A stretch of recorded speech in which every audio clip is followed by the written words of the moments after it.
Hi hello எல்லாருக்கும் வணக்கம். இன்றைக்கி என் பையன் ஊருக்கு கிளம்பிட்டாங்க. ஆமாங்க, தேர்தலுக்கு ஓட்டு போட வந்துட்டு அவங்க ஜனநாயக கடமையை ஆற்றுன்னு ஆற்றி முடிச்சிட்டாங்க. ஆற்றி முடிச்சுட்டு அதுக்கப்புறம் காலேஜ் போகிறதுக்கு டிக்கெட்டும் ஈவினிங் புக் பண்ணிட்டோங்க. ஈவினிங் வந்து எங்கள் ஊர்லேருந்து 6 o'clock அவனுக்கு ட்ரெயின். சரி ஒரு 5:30க்கு கிளம்புவோன்னு பார்த்தா நல்ல மழைங்க. செடன்னு ஒரு 15 நிமிஷம் அப்படியே தர நனைகிற அளவுக்கு பெஞ்சிட்டு அதுக்கப்புறம் பார்த்திங்கன்னா அப்படியே நின்றுருச்சுங்க. சரி மழை நின்னதுக்கப்புறம் நானும் என் பையனும் வண்டி எடுத்துகிட்டு அப்படியே கிளம்பி ஸ்டேஷன் வந்துட்டோம். நாங்கள் எப்போயுமே எங்கள் ஸ்டேஷன் வந்து பேக் கேட்டில் இருக்கிறதுனால அப்படியே பின்னாடி வடிவே நடந்து போயிடலாங்க, ஈஸியாக போயிடலாம். அதுக்கப்புறம் அந்த பேசஞ்சர் ட்ரெயின் ஒன்று வந்துச்சுங்க. செங்கோட்டை டு மதுரை வரைக்கும் போகும்னு நினைக்கிறேன். அந்த ட்ரெயினில் கூட்டம் பார்த்திங்கன்னா ரொம்ப கூட்டங்க. நான் உண்மையிலே ரொம்ப நாள் கழித்து இந்த அளவு கூட்டத்தை பார்க்குறேன். ஏன்னா ஏதாவது இந்த மாதிரி முகூர்த்த நாள்கள் அந்த மாதிரி தான் இவ்வளவு கூட்டம் இருக்குங்க. இன்றைக்கி பார்த்திங்கன்னா அந்த ட்ரெயினில் கால் வைக்கிறதுக்கு கூட இடம் இல்லாமல் இருந்துச்சுங்க. உண்மையிலே இந்த லீவெல்லாம் முடிச்சுட்டு பசங்க ஸ்கூலுக்கோ காலேஜுக்கோ வேறு ஊருக்கு போகும்போது ரொம்ப கஷ்டமாக இருக்குங்க. ஐயோ அந்த பசங்க இவ்வளோ கூட்டத்தில் எப்படி நசுங்கி பிசுங்கி போகுவாங்க அப்படிங்கிற மாதிரி. இருந்தாலும் எவ்வளோ பேர் இறங்குறாங்க, அதை விட டபுள் மடங்கு கூட்டம் அந்த ட்ரெயினில் இருந்துச்சு. இங்கே பார்த்திங்களா எவ்வளோ பேர் இறங்கியிருக்கிறாங்கன்ட்டு. இருந்தாலும் இறங்குனதுலேருந்து இன்னும் 2 பங்கு அவ்வளோ கூட்டம் இருந்துச்சு.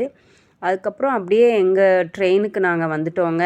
எங்கள் ட்ரெயின் பார்த்திங்கன்னா ஒரு 20 மினிட்ஸ் லேட்டு அப்படின்னாங்க. அதுக்கப்புறம் பக்கத்தில் இருக்கிறவங்க எங்களை ஒரு டிக்கெட் எடுத்து கொடுக்க சொன்னாங்க. சரி அவங்களுக்கு ஒரு டிக்கெட் எடுத்து கொடுத்துடலாமான்னு என் பையன் கூட்டிகிட்டு போனான். இந்த மிஷின்லேயே டிக்கெட் எடுத்துடுறாங்க. நம்ம எங்கே ஏறுறோம் எங்கே இறங்குறோம் அப்படின்னு அதில் வந்து நம்ம டைப் பண்ணோன்னு வச்சுக்கோங்களேன், எல்லாமே வந்துடுதுங்க. இந்த பசங்க அழகாக அந்த ஃபோனை வச்சுட்டு இந்த QR கோடை வந்து ஸ்கேன் பண்ணி டிக்கெட் எடுத்துடுறாங்க. பட் இது எனக்கு தெரியாதுங்க, நானும் கற்றுக்கிறணும். ஏன்னா இதுனால் நம்ம யாரும் எதிர்பார்க்க வேண்டாம், நம்மளே வந்துட்டு இந்த மாதிரி டிக்கெட் எடுத்துக்கலாம் அப்படின்ட்டு. அப்படியே என் பையன் வந்துட்டு எப்படி ராஜா பகவத் மாதிரி இருக்கேனா அப்படின்னு கால் மேலே போட்டுட்டு பேசினாங்க. சரி ட்ரெயின் லேட்டு அப்படிங்கவும் நானும் என் பையனை உட்காந்துட்டு ஒரு 10-20 நிமிஷம் பேசினோம். கரெக்டாக எங்கள் ட்ரெயின் 6:18 டு 6:20க்கு வந்துருச்சுங்க, ஷார்ப்பாக வந்துருச்சு. அதுக்கப்புறம் பார்த்துங்க சரி அவனும் ஏறிட்டான். சரி அவனுக்கு ஏறிட்டு டாட்டா பாய் பாய் சொல்லலாம் அப்படின்னு பார்த்தா அவன் நீங்கள் கிளம்புங்கம்மா அப்படின்னா. இல்லைடா உன்னைய நான் ஏற்றி விட்டுட்டு ட்ரெயின் கிளம்புன விட்டே கிளம்புறேன் அப்படின்னு. அது ஏறினதுக்கப்புறம் வாட்டர் பாட்டில் எடுத்துட்டியாடா, சாப்பாடு எடுத்துட்டியா, ஃபோனு சார்ஜர் எடுத்துட்டியான்னு கேட்டோடனே அவனுக்கு கிளம்புங்கம்மா நீங்கள் அப்படின்னா. இல்லை பரவாயில்ல நான் ட்ரெயின் கிளம்புன விட்டே கிளம்புறேன் அப்படின்னா. நான் அவனை உள்ளே போக சொல்ல, அவன் என்னை வெளியே போக சொல்ல, ஒரே காமெடியாக போயிடுச்சுங்க. அதுக்கப்புறம் அப்படியே அவன் டாட்டா பாய் சொல்லிட்டு கிளம்பிட்டான். கொஞ்சம் கஷ்டமாக இருந்ததுங்க.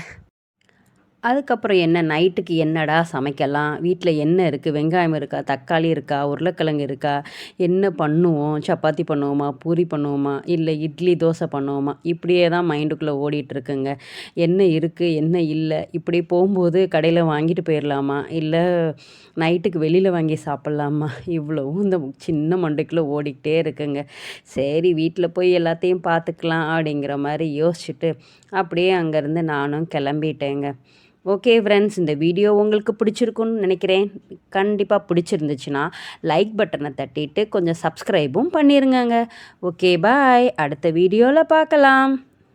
அது வரைக்கும் tata bye bye, see you.